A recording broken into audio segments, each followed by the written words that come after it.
Boom. And There we boom. go. Oh, look at that. Yeah, Oh. a little pre-show, the whole nine. We got Dude, this. I wanted to watch that. It was great. That was the best part. Yeah, it's like those guys really know what they're doing. Yeah. That's impressive. Yeah. What is up, dude? Dude, what is up? Oh, it's man. Friday. I'm fired up. I'm fired up too. And we're monkeying with stuff. We got like a couple of new gimmicks we're looking at here. Looks like so we're at a press conference. Yes.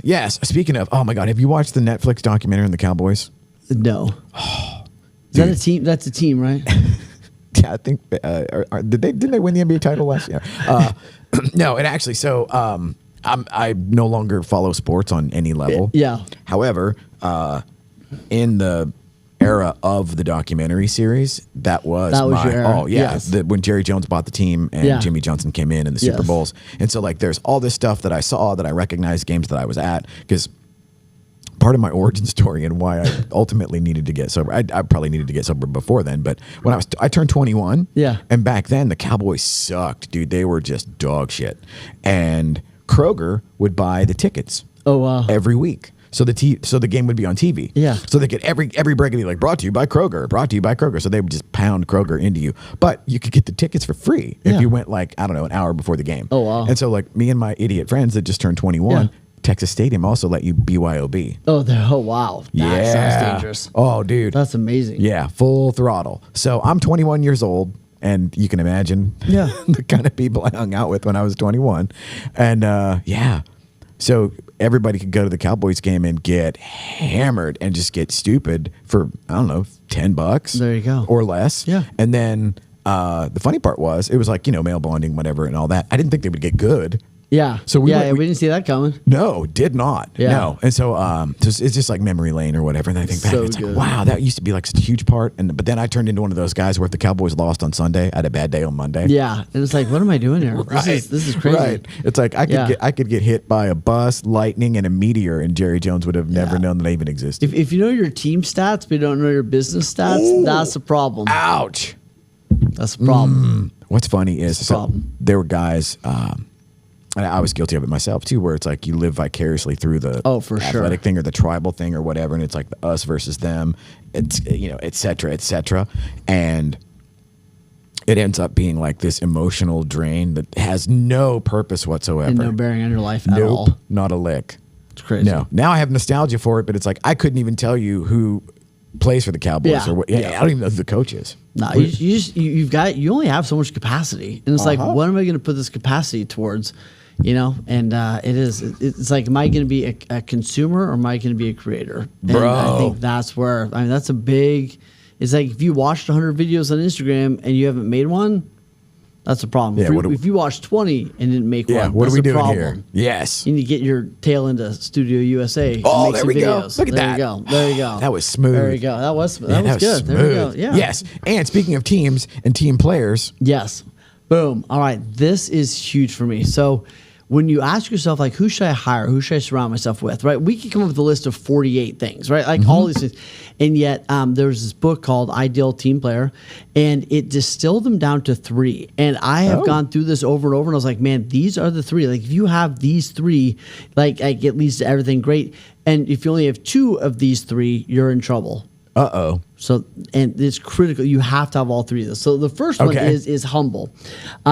So when we say humble, I don't mean low confidence, right? And I think like sometimes I call Midwest syndrome is like, well, if I'm humble, I have to think I'm a piece of crap and I'm not good at things. It's like, no, humility. This version of humility is, you could say coachable, right? Like, hey, I'm great at this, and I've always got something to learn. Hey, I need to ask questions. I know I'm not the smartest, whatever.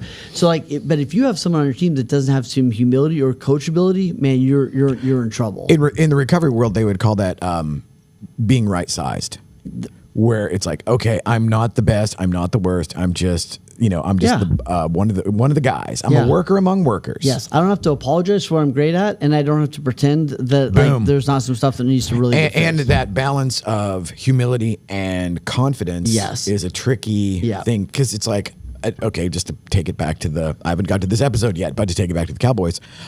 In my 20s, I loved like the Deion Sanders, the prime time. I loved that thing where he can talk shit 24/7 and he will back it up. Right, yeah. And it was like, for some reason that was, I don't know if that was aspirational or whatever, but it was like, I don't know, maybe because it was new. Yeah. And the idea of like, okay, a whole new thing. And then I don't know where that fits in the coachable, because obviously he was a team player, but he was also just a loudmouth and out front, and then it becomes that thing of like, okay, well, what is it if you can actually do the thing, but that's just, it's not like cocky if you can back it up. Right, like that's just you telling you what you do. Right. You know what I mean? But I think it's like they compliment other people. That's a big thing, right? They easily admit their mistakes. They gladly share credit, right? They offer and they accept apologies, right? All this kinds of, and I think it's that's such a huge piece, because if you don't have humility, man alive, you got somebody that's always wants to argue with you. You met those people that have that argumentative spirit, or they're always kind of like subtly putting everybody else down all the time. So the first thing is humble. Second thing is, and this one's easy to spot, like they have hunger.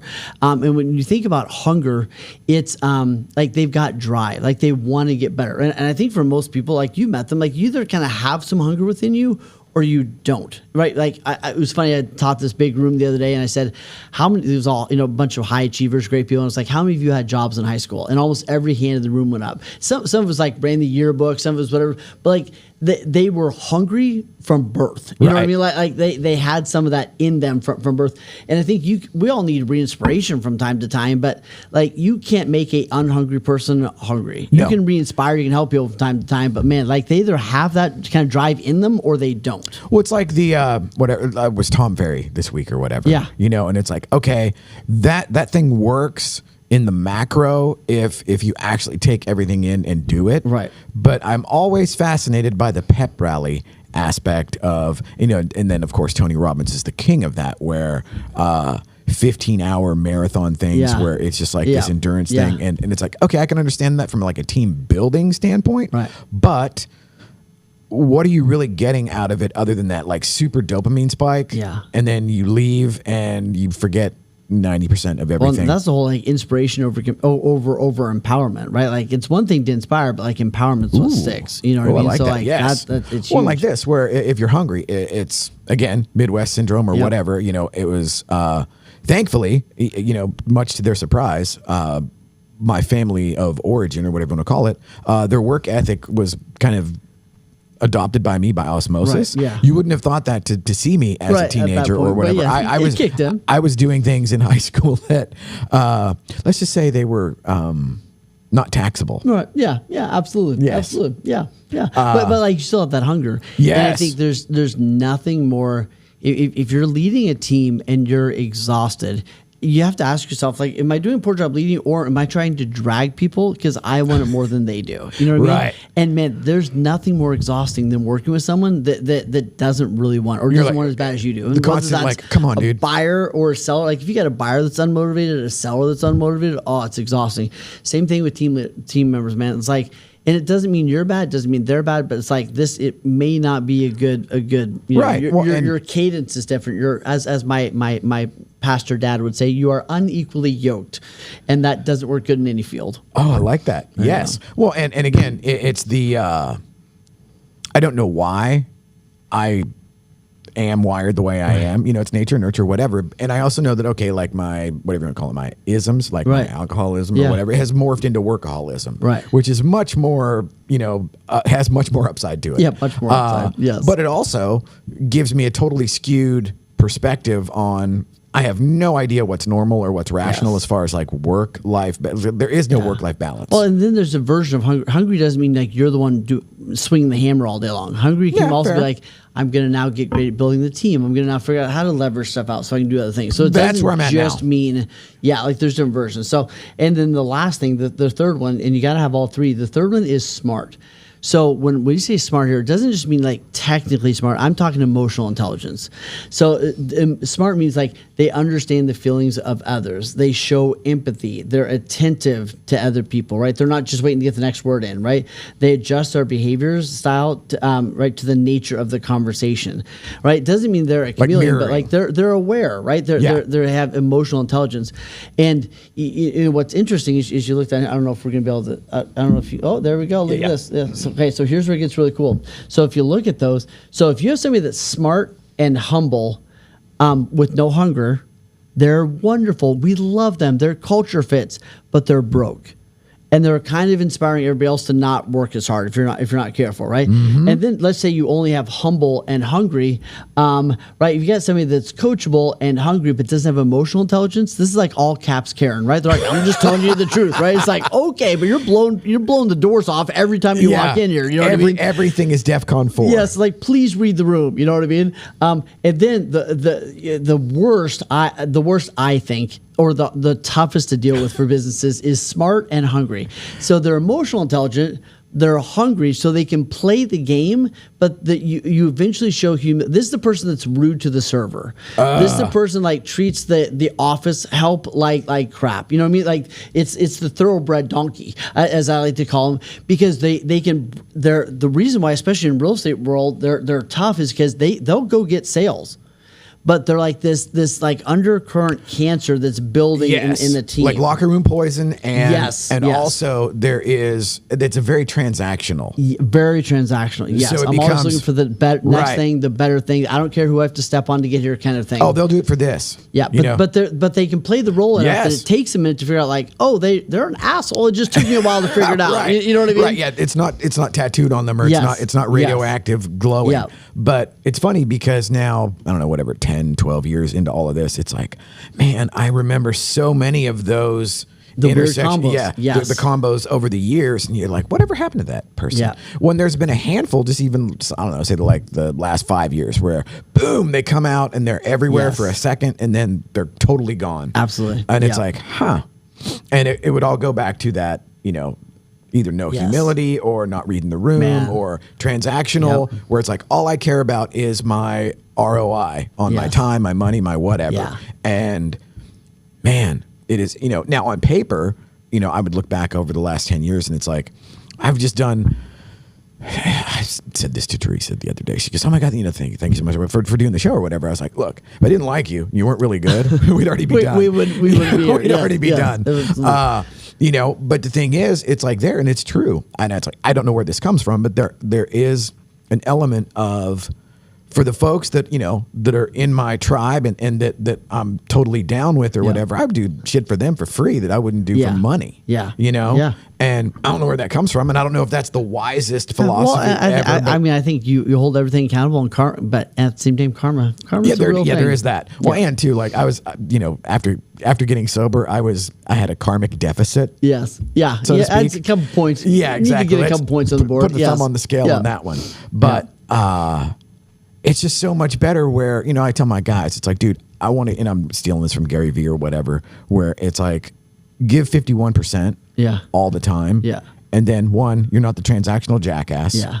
Everybody walks away feeling at the very least like you didn't rip them off or you weren't being transactional. Absolutely. Yes. And then, like you said, the karmic payoff in the macro is nothing but positive. And sometimes if it feels transactional, maybe it's just something you don't need to do anymore.